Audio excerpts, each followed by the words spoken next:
Today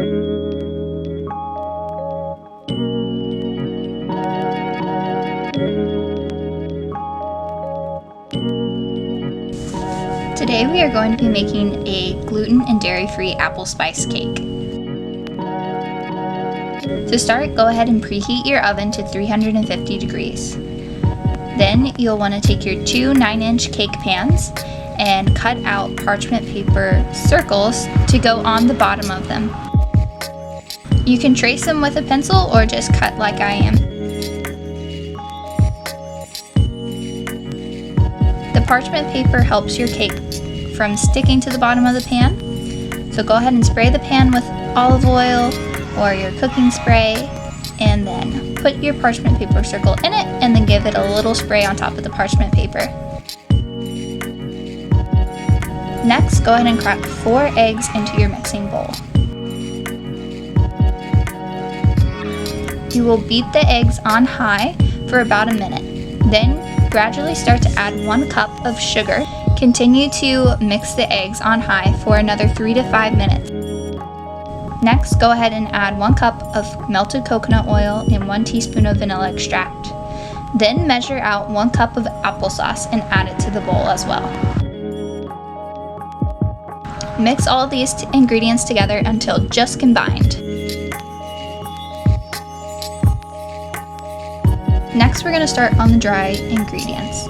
You'll measure out 2 cups of your flour and then 1 cup of brown sugar. Add 1.5 teaspoons of cinnamon, a half teaspoon of nutmeg, and a half teaspoon of salt. Then measure out 2 teaspoons of baking powder and 1 teaspoon of baking soda. Mix these together until there are no clumps. Now add your wet ingredients to the bowl and gently fold the mixture together. This is like a sponge cake, so you want to gently fold it together rather than stirring it up in order to keep those air bubbles that you've created by mixing your eggs.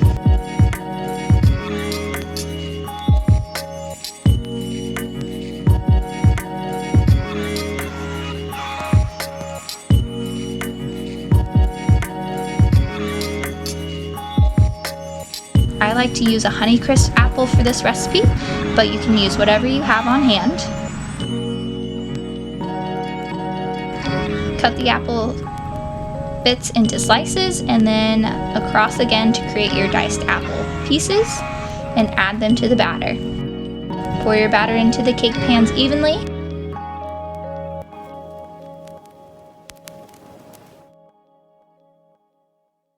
Allow them to bake for 35 to 40 minutes. When they are done, they should be golden brown on top, slightly pulling away from the pan, and if you test it with a sharp knife, it should come out clean. Allow them to cool in the pans for 15 minutes. After 15 minutes is up, go ahead and remove them from the pans and let them finish cooling on the cooling rack.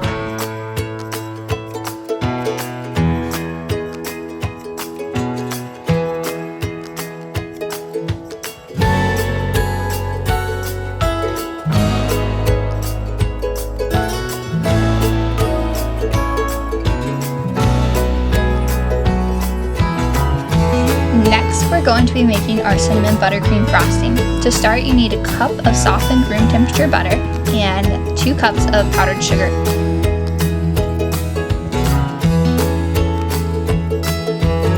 Then add your last cup of powdered sugar, 2 to 3 tablespoons of milk, and 1 tablespoon of vanilla, and 1 teaspoon of cinnamon. Your frosting should be nice and creamy. To frost your cake, you can prepare a piping bag if you would like.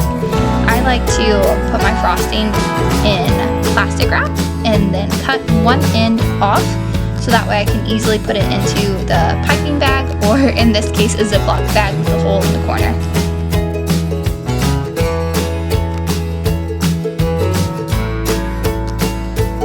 Put a dab of frosting on the center of your cake platter to act as glue when you begin frosting your cake. Then put a big glob of frosting on top of your cake and smooth it out with the knife. Completely cover the top of the cake. Don't worry about frosting the sides to start with. And put a little extra on the outside edge of your cake, because that's where you tend to have gaps when you put the second layer on. Go ahead and press that second layer down on the cake to spread out that frosting and fill in the gaps along the edges. Then frost the top of the cake.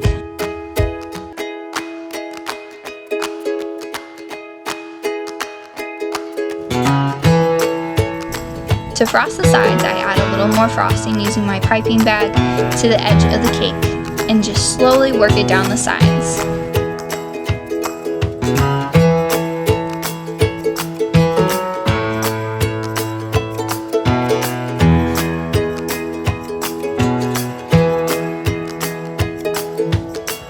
To decorate the top of the cake, I just used a butter knife to spike the top of the cake.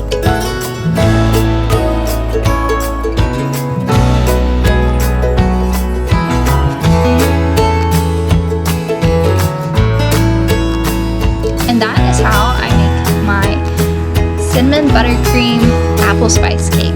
Again, this recipe is gluten-free and dairy-free. You can find the full details of how to make it over on the blog. We share a new video every week, from recipes to farming to just family moments and day in the life type things. I hope you enjoy this recipe, and will press the subscribe button or turn on the bell notification to learn when there's another one coming.